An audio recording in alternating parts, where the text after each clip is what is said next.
Hey, what's up, guys? Tyler here, back with Secure Team. Something I figured many of you would never hear again, but I'm back. And I understand the mystery. Where has Tyler been? Where have I gone? And since then, there have been a lot of conspiracy theories, a lot of talk about what happened to me, why the 2-week disappearance.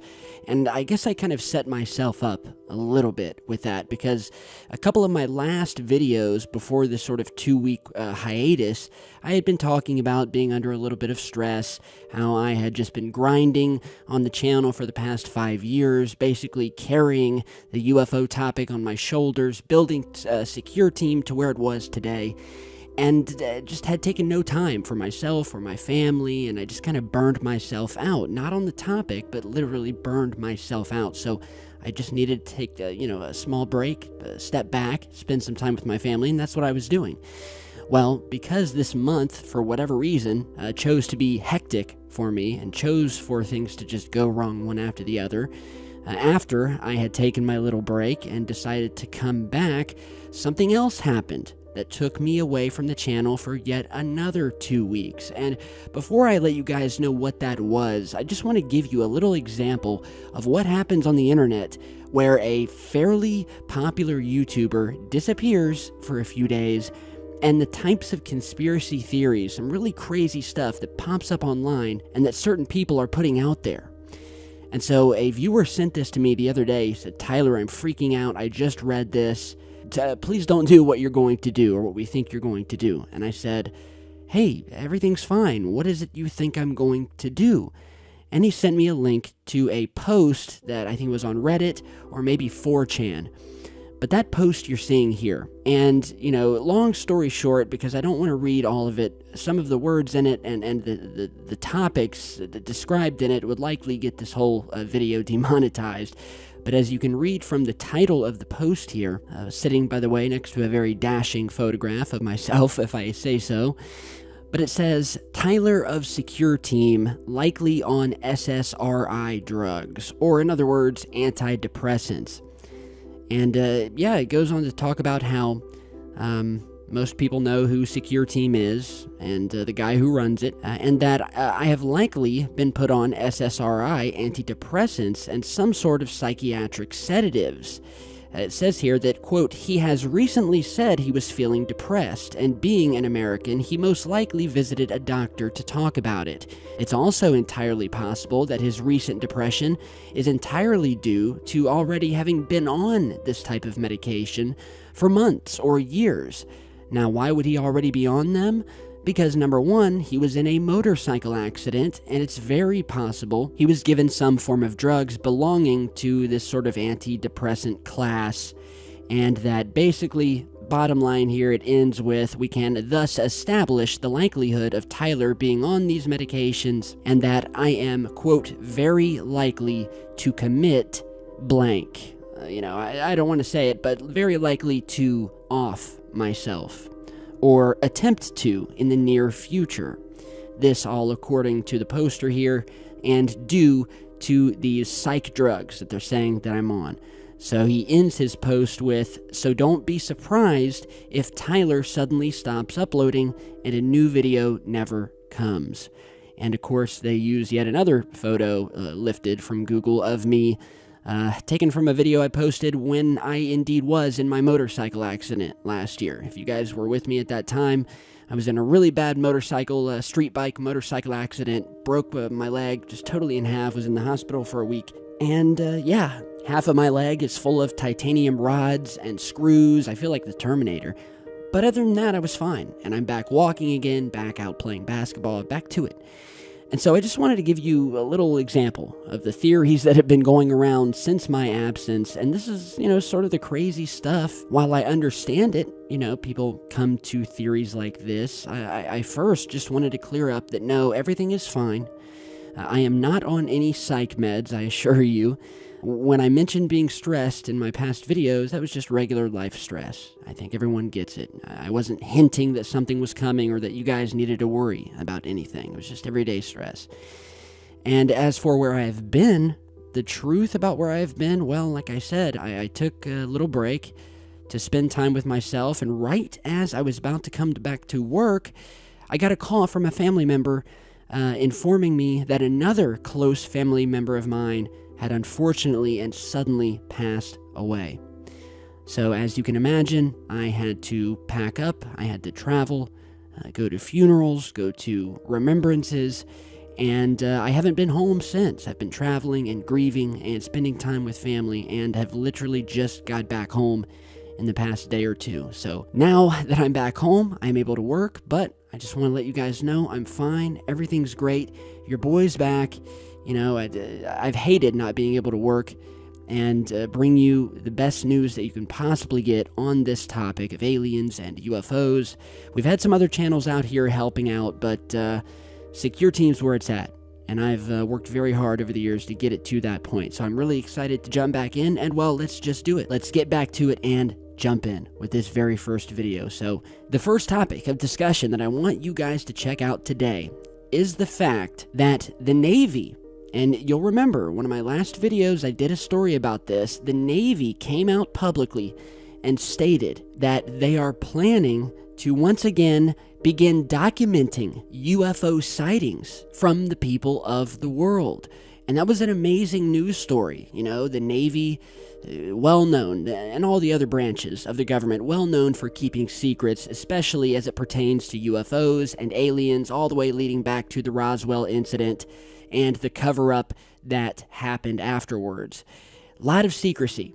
So people were excited when the Navy came out and said, well, we're opening back up the books. We want to know what you're seeing. We want to document it. We want you to send us your stuff. Very similar to what I do here on Secure Team, but on a government level. Which makes me nervous in another way, but we can talk about that later. But yeah, they said, yes, we are going to open back up the books and document UFO sightings, your UFO sightings. And people were ecstatic, as they should have been.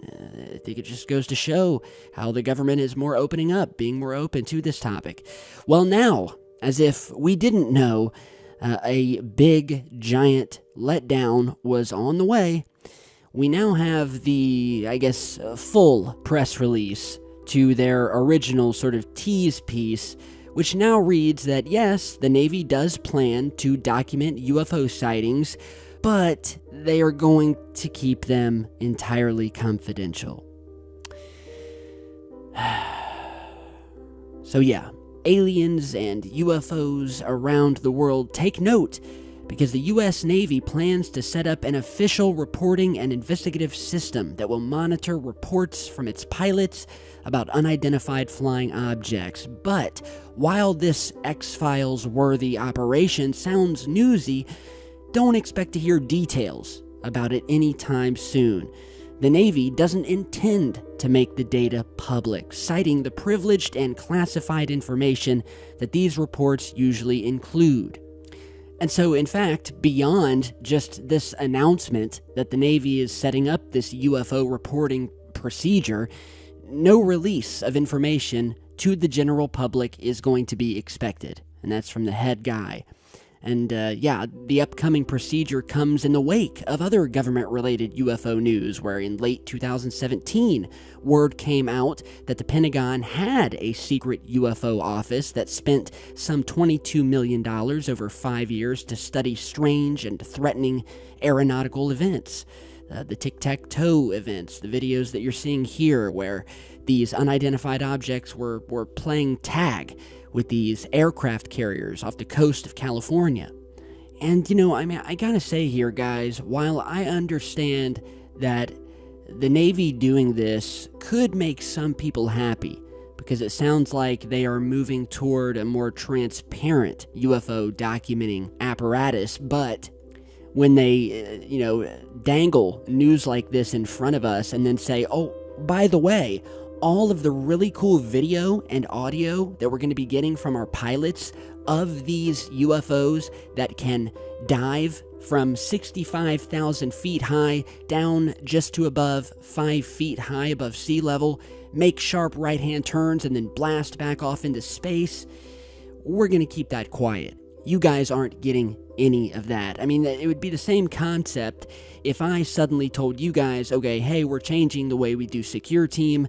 You guys keep sending in your footage, keep sending in strange news, but I'm not making any more videos about it, and you're not going to hear about it. So you can send it in, give it all to me, I'll look at it, I'll analyze it, but no videos of it. You guys don't get to see it. And so, yeah, this is hogwash to me, and that's where we are. The Navy is basically wasting their time here. If anything, it's just going to anger the UFO research community, and all it's going to do for me is I'm going to step up my game here on Secure Team, just like we've always done. We've never depended on any outside government help. We've never depended on any other UFO documentation outlets.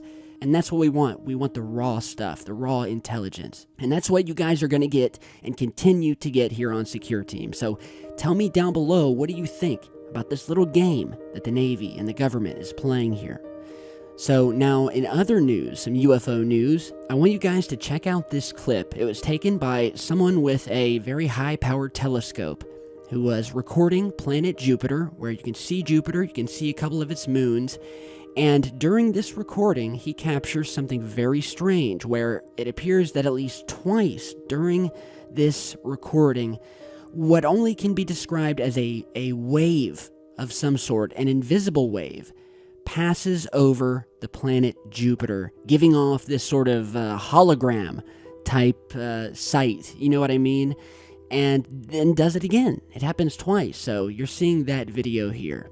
All right, there's one line passing right over it, and there it is. Very creepy. Now, when I originally first saw this, I mean, Jupiter is a strange planet. There's a lot of mythology surrounding Jupiter, as well as planet Saturn.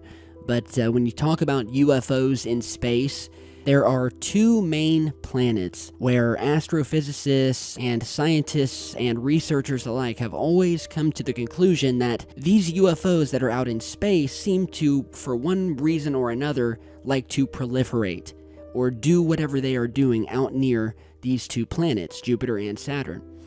Now, as I was watching this, it reminded me of a video posted by the YouTube channel Crow777, who a couple of years back, and many of you may have seen it, posted a video where he has this really high-tech telescope set up recording the moon, and he caught something very similar, what can only be described as a big long wave passing over the moon, later sparking talks of the moon being a hologram, that this was some sort of glitch happening with the moon. However, what I'm seeing here, and you guys will realize this too, is that if you're looking at these two moons here, off to the left of Jupiter, you'll know that this strange line isn't just circling planet Jupiter, because as you watch as the lines start passing down, the lines are stretching and affecting the two moons here, causing distortions on not only Jupiter, but its moons. And you can clearly see that distortion as this invisible wave passes those.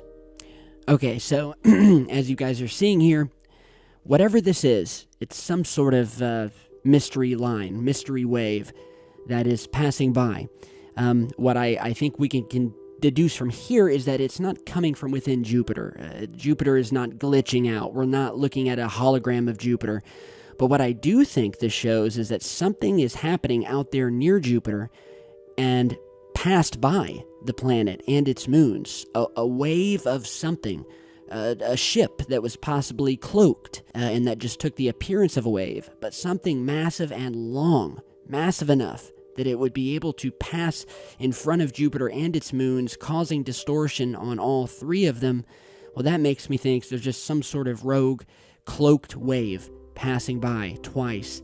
And that's all I got. But it definitely makes you think that there's something there sort of passing by, not really interacting with the planets, but passing in front of them, causing this distortion. The only question is, what was it that is causing this distortion out in deep space? So I will leave that up to you guys, and we'll see what more telescopic footage we can get. Now, lastly today, I want to show you some very interesting photographs snapped with a high-powered telephoto lens of a bright UFO, bright, unidentified flying object that looked to have been taking off from the top of Mount Shasta in California. So the photographer who took these says that when visiting his mother in Mount Shasta on 4/17, I was taking pictures of the mountain. I called my son, who was in our vehicle parked nearby waiting for me, and I asked if it was my imagination or was that a star just above Mount Shasta moving. Well, he wasn't sure, but anyway, when I got home to my mom's and uploaded the photos, I noticed that the picture with the so-called star that I thought was moving earlier was actually hovering over the mountain. And just below and to the right, as you look at the picture, there was a gray cigar-shaped object and something on the side of it reaching up toward that so-called star. Now, if you watch my videos in the past, you'll know that these objects also, for some reason, like to proliferate near volcanoes. Not only will you see strange lights hovering around these gigantic volcanoes, but you will see lights coming straight up and out of the mouth of these volcanoes. I don't know what they're doing. It's almost like some Star Trek stuff, where in the movie they fly down into the volcano and freeze everything in order to keep it from erupting and destroying this entire alien planet. And so we've seen these things, cigar-shaped objects jetting up out of volcanoes and then stuff like this, which is happening everywhere, around hills, mountains. And as you're seeing in this first set of pictures here, definitely something hovering up or passing by this mountain here. Originally, maybe it looks like a balloon lit up from the inside, but then you definitely see this sort of elongated metallic post or arm coming off the back of it. See the light again, and the arm seems to have disappeared, but there's something going on here, some sort of structure that makes me think, well, it doesn't look like a drone to me. It doesn't look like your typical little balloon with a string blowing in the wind. I mean, the thing is obviously lit up from the inside.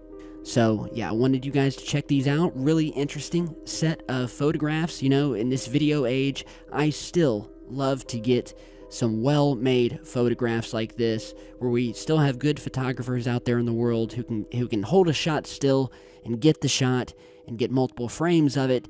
And it's another beautiful way to document these UFOs. They don't always have to be on video. Photographs are just as good.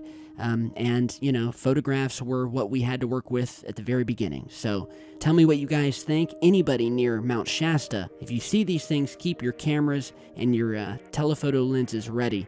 And send it into Secure Team if you get it. My email and contact information is down below. All right, so with that, guys, I'm just getting back. If you want more, if you're in with it and you want to join the team, all you got to do is stop back here with the channel, subscribe, turn on notifications, and I will see you all back very, very soon. Stay safe, guys.